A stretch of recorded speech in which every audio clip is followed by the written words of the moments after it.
Assalamualaikum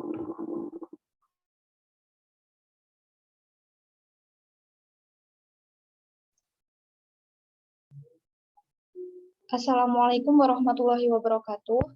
Kami dari kelompok 2 akan mempresentasikan hasil laporan praktikum topik 2, yaitu laporan praktikum sensasi indera. Sebelumnya, akan saya perkenalkan anggota dari kelompok kami. Yang pertama, saya sendiri, Dia Revita. Yang kedua, Diva Ayu Agustin. Yang ketiga, Faiza Aulia Pradanti. Yang keempat, Husnun Nur Hanifah. Yang kelima, Priska Anggun Saputri, dan yang keenam adalah Widya Amalia Imati. Baik, langsung saja laporan praktikum sensasi indera. Yang pertama, tujuan praktikum. Pada praktikum ini diharapkan yang pertama, mahasiswa mampu mengetahui bagian kulit yang peka terhadap rangsangan. Yang kedua, mahasiswa mampu mengetahui fungsi telinga sebagai reseptor suara dan kesetimbangan. Yang ketiga, mahasiswa mampu mengetahui pentingnya penglihatan binokuler. Yang keempat, mahasiswa mampu menentukan zona-zona rasa pada lidah. Dan yang kelima, mahasiswa mampu mengetahui hubungan indera peraba dan indera pembau. Next. Selanjutnya, dasar teori. Kata sensasi berasal dari istilah sensorium, dengan bahasa Latinnya adalah sensus, yang artinya kemampuan panca indera menerima. Sensasi adalah sebuah kesan atau menyadari terhadap suatu kesan yang ditimbulkan oleh syaraf pusat melalui media sensori atau saraf aferen, atau pada salah satu organ indera. Sebuah rasa sadar penuh apakah sependapat atau tidak, yang disebabkan oleh adanya suatu stimulus. Alat indera adalah alat yang ada pada tubuh manusia dan berfungsi untuk mengenal keadaan dunia luar.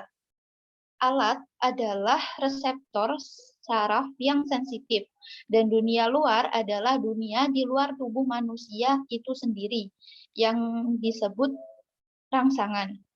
Reseptor yang ada di dalam tubuh sensitif terhadap rangsangan disebut dengan indera. Indera ini mampu mengubah rangsangan menjadi impuls. Impuls merupakan sinyal listrik yang sampai ke otak untuk membawa berita sehingga orang dapat mengenal dunia luar.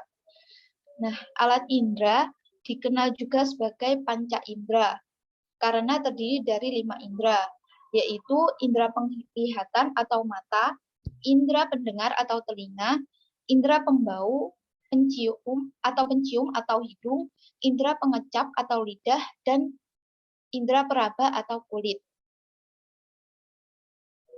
Next.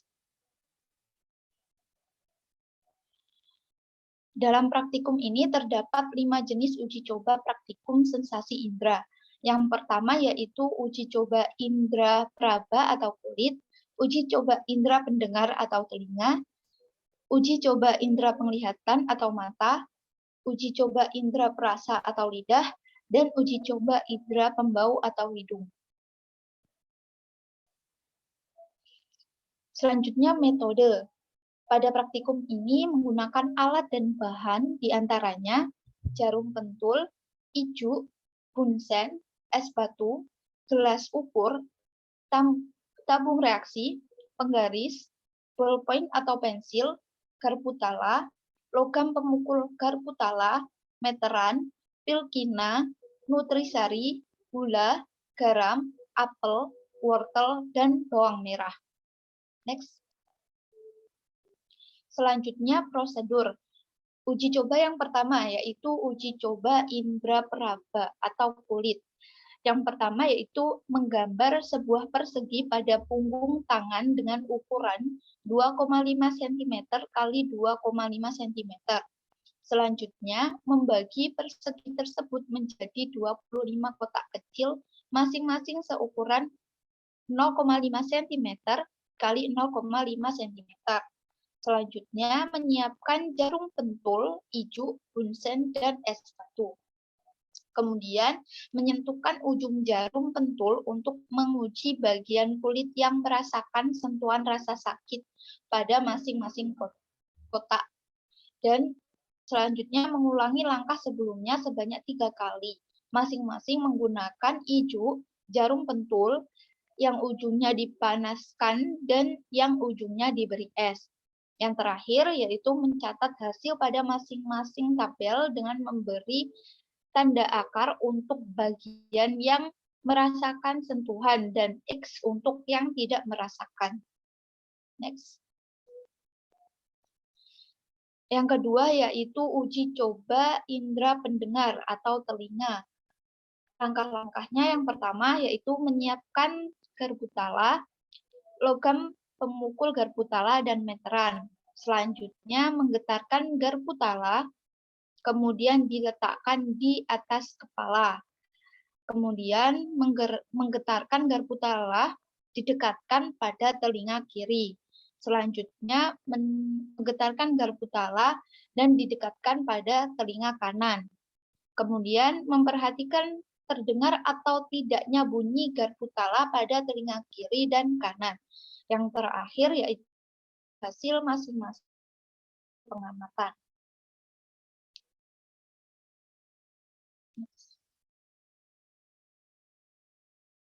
Selanjutnya dilanjutkan oleh rekan saya. Selanjutnya yaitu uji coba indera pendengar atau telinga dengan mengukur jarak. Untuk yang pertama, pendengar berdiri di titik tertentu. Setelah itu, salah satu praktikan menggetarkan garpu tala sambil bergerak menjauhi pendengar secara perlahan. Yang ketiga, praktikan menghentikan gerak apabila pendengar sudah tidak bisa mendengar. Yang keempat, praktikan mengukur jarak dengan dengar dari titik pendengar berdiri sampai titik pendengar tidak mendengar bunyi.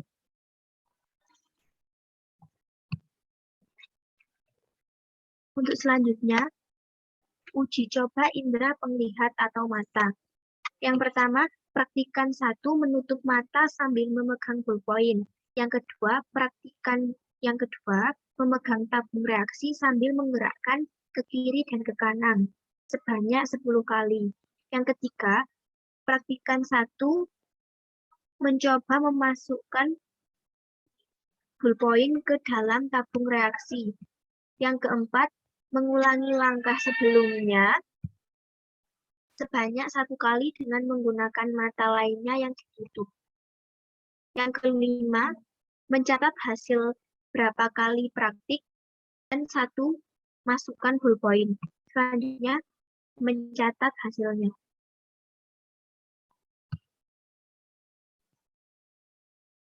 Selanjutnya, uji coba indera perasa yaitu lidah. Yang pertama, menyiapkan bahan-bahan gula, garam, serbuk nutrisari, dan pilkina. Yang kedua, mengambil sedikit gula dan menaruhnya pada masing-masing bagian lidah secara bergantian. Yang ketiga, setiap berganti bagian disarankan berkumur terlebih dahulu. Yang keempat, mengulangi langkah sebelumnya dengan menggunakan bahan-bahan yang lain. Yang kelima, mencatat pengamatan pada bagian lidah yang paling peka terhadap bahan-bahan tersebut. Yang terakhir, mencatat hasil.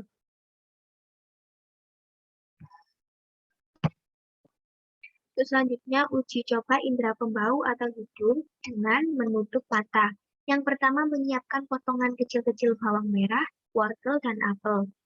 Yang kedua, praktikan 1 menutup mata, dan praktikan yang kedua, memasukkan potongan bawang merah, wortel, dan apel secara bergantian. Yang ketiga, praktikan mencoba menebak bahan yang telah dimasukkan ke dalam mulutnya. Setelah itu, mencatat hasil ketepatan tebakan.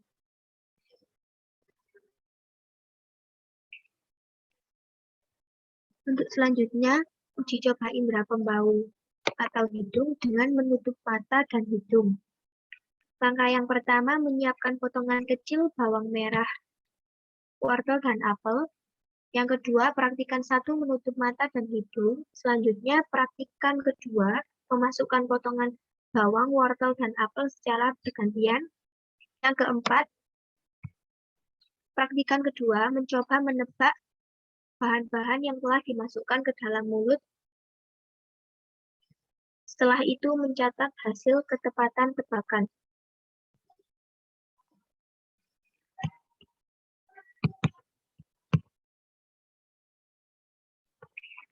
Berikut ini data pengamatan hasil kelompok kami dari uji coba indera peraba atau kulit. Untuk yang pertama, jarum pentul, ada 4 bagian yang tidak merasakan dan selebihnya merasakan. Untuk yang kedua, menggunakan ijuk, ada 2 bagian yang tidak merasakan dan selebihnya merasakan. Untuk yang ketiga, menggunakan jarum pentul yang dipanaskan. Ada 5 bagian yang tidak merasakan dan selebihnya merasakan.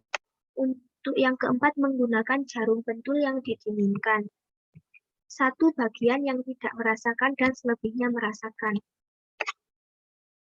Next. Selanjutnya akan diteruskan oleh rekan saya. Selanjutnya yaitu uji coba indera pendengar atau telinga. Yang pertama dengan menggunakan garpu tala. Untuk telinga kanan, suara terdengar dengan jelas, sedangkan telinga kiri juga terdengar dengan jelas.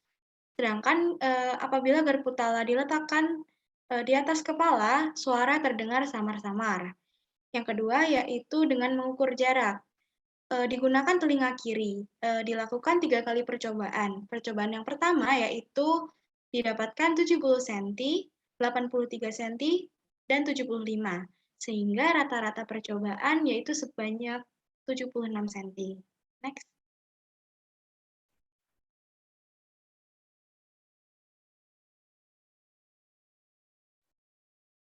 Selanjutnya yaitu uji coba indera penglihatan, yaitu mata. Pada mata kanan didapatkan hasil sebanyak 2, sedangkan pada mata kiri didapatkan hasil sebanyak 5. Selanjutnya adalah uji coba indera pembau, yaitu hidung. Ketika diperlakukan menutup mata, bahan yang berhasil ditebak yaitu bawang, wortel, dan apel. Sementara ketika perlakuannya dengan menutup mata dan hidung, bahan yang berhasil ditebak yaitu hanya bawang. Next. Uji coba indera perasa atau lidah. Bahan yang digunakan yang pertama yaitu pilkina. Bagian lidah yang merasakan yaitu pada pangkal lidah. Selanjutnya, bahan garam. Lidah yang merasakan yaitu pada bagian tengah lidah. Sementara pada bahan nutrisari, yang dapat merasakan yaitu sisi kanan dan sisi kiri lidah. Pada bahan uji yang digunakan yaitu gula, dirasakan pada ujung lidah. Next. Analisis data. Pada percobaan menggunakan ijuk, praktikan merasakan tekanan ujung ijuk pada 23 kotak di kulitnya. Pada percobaan menggunakan jarum pentul, praktikan merasakan tekanan dan rasa sakit di 20 dari 25 kotak. Rasa sakit ini dikarenakan alat untuk uji memiliki tingkat keruncingan yang lebih kuat dari ijuk, sehingga praktikan merasakan rasa sakit. Lalu pada percobaan menggunakan jarum pentul yang dipanaskan, dari 25 kotak pada kulit, praktikan merasakan rangsangan panas pada 20 kotak. Kemudian, pada percobaan menggunakan jarum pentul yang didinginkan, praktikan merasakan rangsangan dingin di 24 kotak pada kulit. Pada percobaan untuk menguji coba indera pendengaran dengan cara menggetarkan garpu tala pada 3 perlakuan. Pertama, dengan mendekatkan pada telinga kanan. Praktikan mendengar dengan jelas suara yang dihasilkan garpu tala. Kedua, dengan mendekatkan ke telinga kiri. Praktikan juga masih bisa mendengar dengan jelas suara garpu tala. Kemudian, yang ketiga, dengan menggetarkan garpu tala di atas kepala praktikan. Suara mulai terdengar kurang jelas. Kemudian, dengan mengukur jarak, seberapa jauh telinga masih menangkap suara dari garpu tala, dalam 3 kali percobaan didapatkan hasil rata-rata sebesar 76 cm dari jarak telinga kiri dari praktikan masih bisa mendengar suara. Next. Pada percobaan uji indera penglihatan, praktikan menutup mata salah satu mata sambil memegang pensil atau bolpen. Praktikan lain memegang tabung reaksi sambil menggoyangkannya ke kanan dan ke kiri sebanyak 10 kali, agar praktikan dapat memasukkan pensil atau bolpennya ke dalam tabung reaksi. Berdasarkan hasil percobaan, dengan menutup mata kiri, praktikan berhasil memasukkan pensil sebanyak 2 kali dan gagal sebanyak 8 kali. Sedangkan saat menutup mata, mata kanan praktikkan berhasil memasukkan pensil sebanyak 5 kali dan gagal sebanyak 5 kali. Pada percobaan uji coba indera pengecap, praktikkan menaruh bahan-bahan gula, garam, nutrisari, dan pilkina pada masing-masing bagian lidah. Berdasarkan hasil percobaan dengan menggunakan pilkina, bagian lidah yang paling merasakan rasa pahitnya adalah bagian pangkal lidah. Pada garam, bagian lidah praktikkan yang paling merasakan rasa asin adalah bagian tengah lidah. Pada bahan nutrisari, bagian lidah yang paling merasakan rasa asam adalah sisi kanan dan kiri lidah. Sedangkan pada gula, bagian lidah yang paling merasakan rasa manis adalah ujung lidah. Next. Pada percobaan uji coba indera pembau, dilakukan 2 kali percobaan. Percobaan pertama, praktikkan ditutup matanya dan praktikan lain meletakkan wortel, bawang merah, dan apel secara satu persatu pada lidah, praktikan yang menutup mata. Dan diminta mengenali setiap potongan tadi secara berturut-turut. Ketika dalam keadaan mata tertutup, praktikan berhasil mengidentifikasi ketiga bahan tersebut. Pada percobaan kedua, dengan menutup mata dan hidung, praktikan salah dalam mengidentifikasi wortel dan apel, tetapi benar dalam mengidentifikasi bawang merah. Next. Untuk selanjutnya yaitu pembahasan. Pada percobaan uji coba indera peraba dengan menyentuhkan jarum pentul dan ijuk pada 25 kotak yang dibuat di punggung tangan. Pada uji coba ini terdapat 4 perlakuan yang dilakukan. Yang pertama, menggunakan jarum pentul, yang kedua dengan ijuk, yang ketiga dengan menggunakan jarum pentul yang dipanaskan, dan yang keempat menggunakan jarum pentul yang didinginkan. Dari keempat percobaan tersebut, rata-rata praktikan merasakan sentuhan pada 22 dari 25 kotak yang dibuat. Hal tersebut membuktikan bahwa reseptor sentuhan terletak menyebar pada hampir seluruh kotak. Pada saat terjadi sentuhan, praktikan juga merasakan tekanan sakit, panas, dan juga dingin pada kulitnya. Dan hal tersebut membuktikan bahwa kulit dapat merasakan sensasi tekanan dan juga temperatur. Reseptor bertanggung jawab terhadap sensasi sentuhan adalah ujung saraf telanjang atau dendrit dari saraf sensoris dan ujung saraf berkapsul atau ujung saraf yang dibungkus lebih dari satu lapis sel. Reseptor nyeri tersebar pada kulit dan mukosa, di mana reseptor nyeri memberikan reseptor jika adanya stimulasi atau rangsangan. Next. Berdasarkan hasil percobaan uji coba indera pendengaran dilakukan menggunakan garpu tala. Pada saat garpu tala digetarkan di atas kepala, didapatkan data bahwa ketika garpu tala digetarkan, sumber suara yang terdengar kurang jelas berasal dari mana. Ketika garpu tala didekatkan pada salah satu telinga kanan atau kiri, hasil suara terdengar dengan jelas. Kepekaan pada telinga saat menerima getaran dikarenakan telinga dapat menerima getaran besar, kecil, dan juga sedang dikarenakan pada telinga terdapat reseptor. Hal tersebut sesuai dengan dasar teori yang menyebutkan bahwa pada telinga bagian dalam terdapat organ corti yang merupakan suatu reseptor pendengaran yang terletak di dalam koklea bagian skala media, tepatnya di atas membran basilaris. Pada organ korti terdapat sel-sel rambut yang dapat menyeleksi berbagai perbedaan ukuran dan bentuk untuk menentukan berbagai nada suara. Kemudian pada uji coba, indera penglihatan dilakukan dengan menutup mata kanan atau kiri untuk memasukkan ballpoint ke dalam gelas ukur. Dilakukan untuk menguji penglihatan dengan satu mata dihasilkan dengan penglihatan satu mata, penglihatan kurang bisa mempertajam dan juga memfokuskan objek. Penglihatan dengan satu mata mempunyai daya bias yang kurang memadai untuk mempertajam dan memfokuskan objek pada retina, sehingga seperti pada hasil percobaan yang didapatkan, hanya sedikit yang berhasil masuk pada saat memasukkan ballpoint. Dan disinilah membuktikan bahwa penglihatan binokuler itu penting. Next.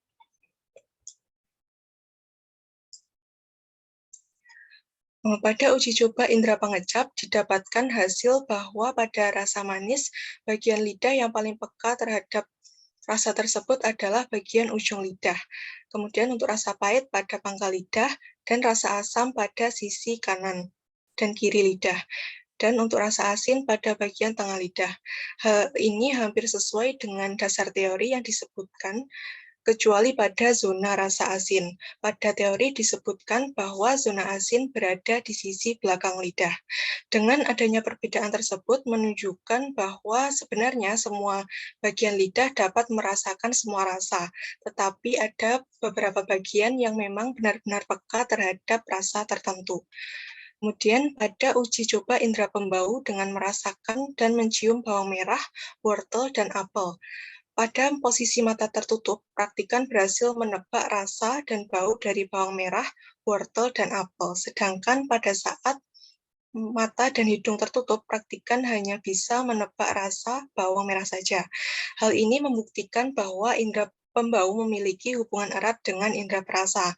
Jadi dapat disimpulkan bahwa jika hidung sebagai indera pembau dapat berfungsi dengan baik, maka indera peraba, indera perasa atau lidah juga akan melakukan fungsinya dengan baik juga. Next. Pada indera pembau atau hidung memiliki reseptor olfaktori yang menerima rangsangan bau dari bawang merah, wortel, dan apel. Kemudian otak akan mengirimkan sinyal kepada reseptor yang terdapat pada lidah, sehingga saat percobaan dengan menutup hidung terjadi gangguan pada hubungan hidung dengan lidah, dan akhirnya praktikan salah dalam menebak wortel dan apel. Next. Kemudian untuk bahan diskusi, pada soal pertama, jelaskan mekanisme kerja indera. Mekanisme pada indera pembau.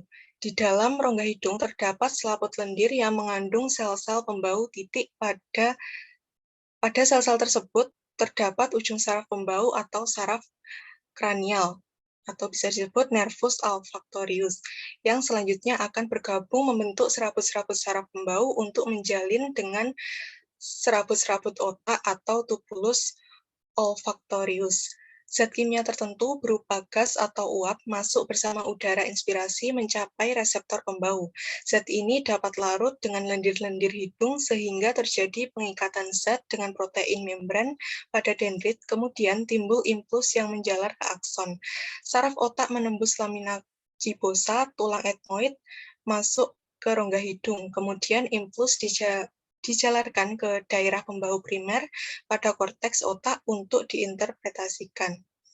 Untuk mekanisme selanjutnya akan dilanjutkan oleh teman saya. Terima kasih Husnun. Saya akan melanjutkan untuk mekanisme pada indera pendengaran. Proses pendengaran diawali dengan ditangkapnya energi bunyi oleh telinga luar, lalu menggetarkan membran timpani, dan diteruskan ke telinga tengah melalui rangkaian tulang pendengaran yang akan mengamplifikasi getaran tersebut melalui daya ungkit tulang pendengaran dan perkalian perbandingan luas membran timpani dan tingkat lonjong. Energi getar yang diamplifikasikan akan diteruskan ke telinga dalam dan diproyeksikan pada membran basilaris sehingga akan menimbulkan gerak relatif antara membran basilaris dan membran tectoria. Pada proses ini merupakan rangsang mekanik yang menyebabkan terjadinya defleksi stereosilia sel-sel rambut sehingga kanal ion terbuka dan terjadi pelepasan ion bermuatan listrik dari badan sel. Keadaan ini menimbulkan proses depolarisasi sel rambut, sehingga melepaskan neurotransmitter ke dalam sinopsis yang akan menimbulkan potensial aksi pada saraf auditorius dan dilanjutkan ke nukleus auditorius sampai ke korteks pendengaran.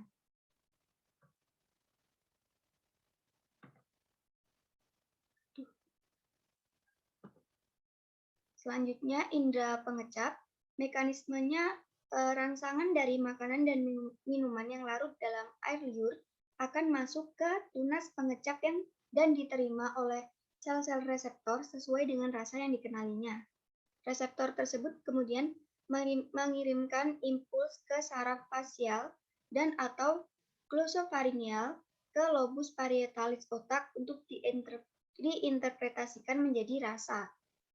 Selanjutnya untuk indera peraba, mekanismenya diawali oleh sentuhan yang dilakukan pada semua benda yang menghasilkan rangsangan.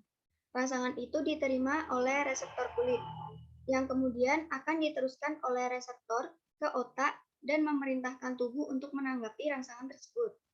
Untuk indera penglihatan, proses mekanismenya diawali ketika benda memantulkan cahaya dan cahaya tersebut masuk ke mata melalui pupil lensa mata, kemudian memfokuskan cahaya sehingga bayangan benda yang dimaksud jatuh tepat di retina. Dan kemudian ujung syaraf dari penglihatan di retina akan menyampaikan bayangan benda tersebut ke otak, yang kemudian memproses bayangan benda tersebut hingga kita dapat melihat dan mengenali benda. Untuk soal nomor 2, jelaskan hubungan antara satu indera dengan indera lainnya dalam memberikan respon terhadap suatu stimulus tertentu. Berikan 2 contoh yang mempresentasikan hal tersebut. Saat terjadi rangsangan dari luar, reseptor yang berupa alat indera penglihatan, peraba, pendengaran, penciuman, dan pengecap akan meneruskan rangsangan ke saraf sensorik, sehingga terjadi efektor. Nah, dari titik terjadinya efektor itu berupa suatu respon yang diberikan karena terjadinya hubungan antar indera satu dengan indera lainnya yang saling bekerja sama. Dari penyerapan atau penerimaan alat-alat indera tersebut akan mendapat tanggapan di dalam gambaran tersebut, menghasilkan adanya respon tunggal atau lebih tergantung resepsi yang diolah oleh otak. Contoh hubungan antara indera satu dengan indera lainnya adalah hubungan antara indera pembau dan indera penciuman. Saat kedua indera tersebut bekerja sama untuk merasakan sesuatu, maka akan menghasilkan respon yang cepat yang dilakukan oleh otak dalam merasakan rangsangan. Contoh respon tunggal merasakan rasa dan respon gandanya merasakan atau memuntahkan makanan atau minuman. Saya ulangi, contoh hubungan antara indera satu dengan indera lain adalah indera pembau dengan indera pengecap. Saat kedua indera tersebut bekerja sama untuk merasakan sesuatu, maka akan menghasilkan respon yang cepat dilakukan oleh otak dalam merasakan rangsangan. Contoh respon tunggalnya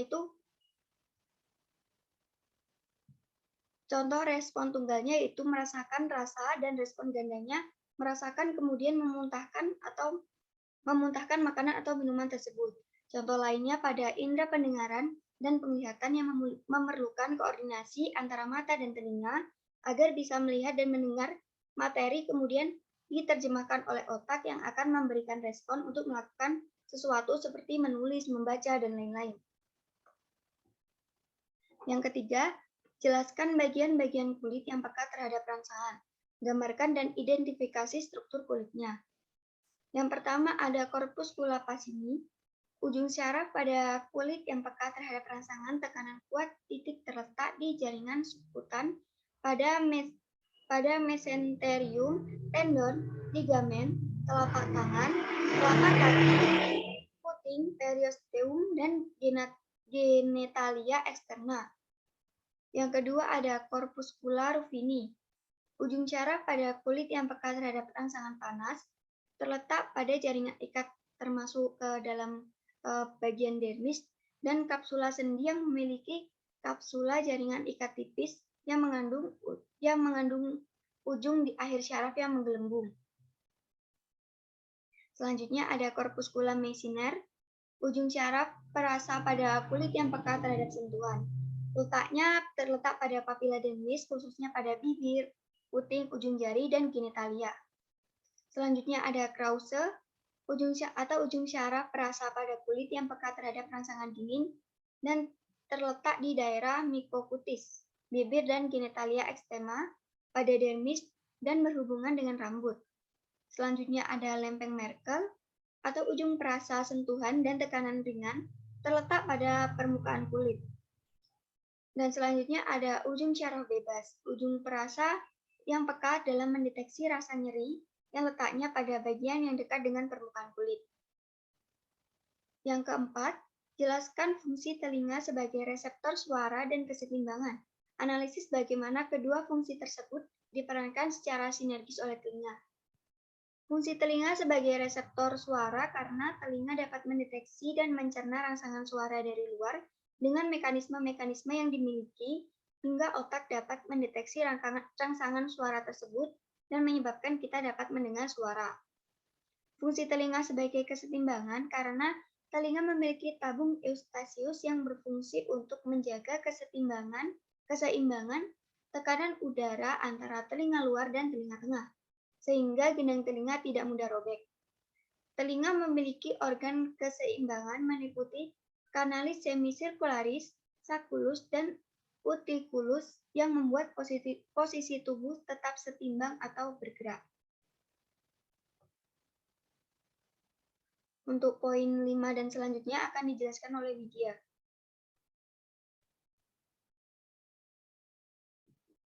Diskusi yang kelima adalah jelaskan mekanisme dari penglihatan binokuler. Orientasi bayangan yang tepat pada retina yang berkorespondensi setiap mata dan berlanjut pada proses kortikal akan menghasilkan suatu penggabungan atau fusi dari dua bayangan tersebut. Pada penglihatan binokular, lokasi retina di masing-masing mata akan berbagi arah visual subjektif yang umum, sehingga timbul ASI terhadap dua titik tersebut yang akan menghasilkan sensasi subjektif di mana target tersebut terstimulasi atau akan berada pada area yang sama. Lokasi retina tersebut akan berkorespondensi. Saat bayangan sebuah objek dalam suatu ruang jatuh pada titik yang berkorespondensi, maka objek tersebut akan dipersepsikan sebagai objek tunggal. Berbeda dengan hal tersebut, stimulasi terhadap titik retina yang tidak berkorespondensi atau berbeda akan menghasilkan sensasi dua arah visual untuk satu objek atau diplopia. Next.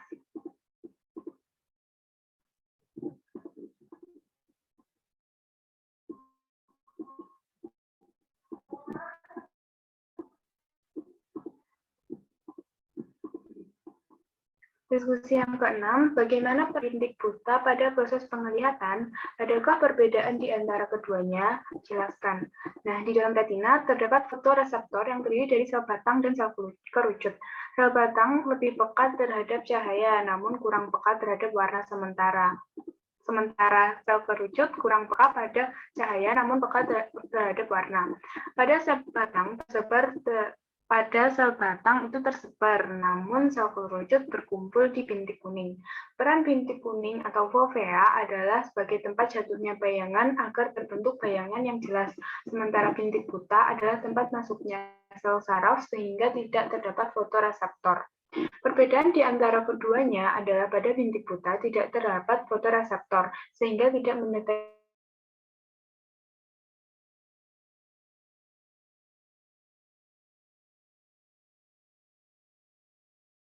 memiliki banyak fotoreseptor sehingga dapat mendeteksi bayangan lebih baik daripada pada bagian retina lainnya. Next.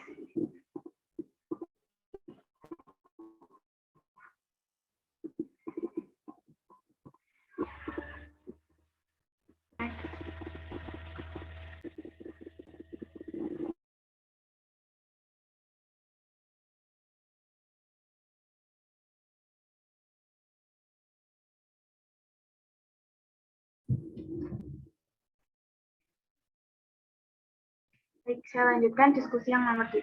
Jelaskan zona-zona pada lidah, gambarkan struktur lidah, dan identifikasi masing-masing zonanya. Jadi pada dasarnya seluruh permukaan lidah ini dapat merasakan semua rasa. Namun ada beberapa zona lidah yang sedikit lebih sensitif pada rasa tertentu. Rasa manis lebih sensitif dirasakan di ujung lidah. Di samping depan lidah lebih sensitif dengan rasa asin. Sedangkan sepanjang samping tepi lidah belakang sensitif dengan rasa asin, terdapat daerah yang sensitif dengan rasa asam. Kemudian rasa pahit lebih sensitif di bagian lidah yang belakang. Jadi pada bagian warna oranye ini sensitif terhadap rasa pahit, kemudian bagian yang berwarna merah ini sensitif terhadap rasa asam, kemudian di bagian ujung lidah atau yang berwarna biru sensitif terhadap rasa manis. Kemudian ada pada bagian ujung juga terhadap lidah itu sensitif terhadap rasa asin. Next.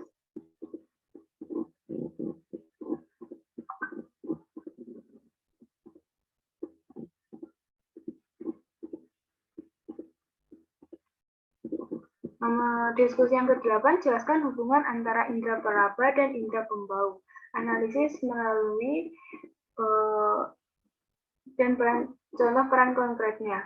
Jadi ketika hidung menerima rangsangan berupa bau, maka saraf sensorik akan meneruskan impuls menuju otak yang berfungsi sebagai tempat pemrosesan informasi. Otak akan menghubungkan impuls yang diterima oleh memori otak, sehingga ketika mencium suatu bau, maka akan memicu memori otak sehingga otak dapat membayangkan bagaimana rasanya.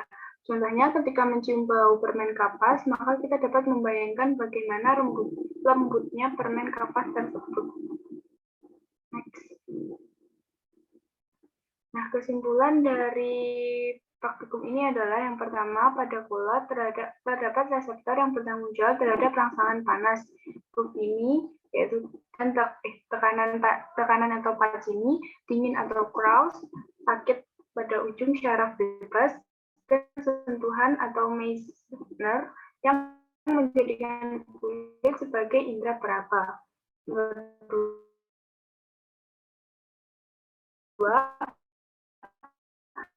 telinga ini berfungsi sebagai kesetimbangan tubuh karena memiliki tabung Eustachius. Ketiga, pentingnya penglihatan binokular ialah untuk mempertajam objek yang diterima oleh mata karena penglihatan binokular membuat kita dapat melihat dunia dalam 3 dimensi.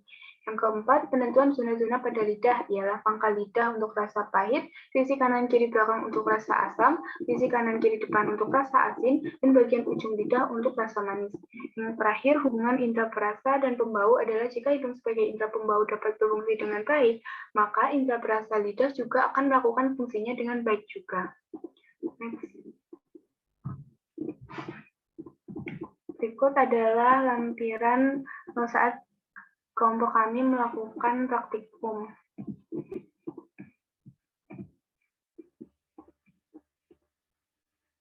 Demikian presentasi dari kami kelompok 2 mengenai praktikum sensasi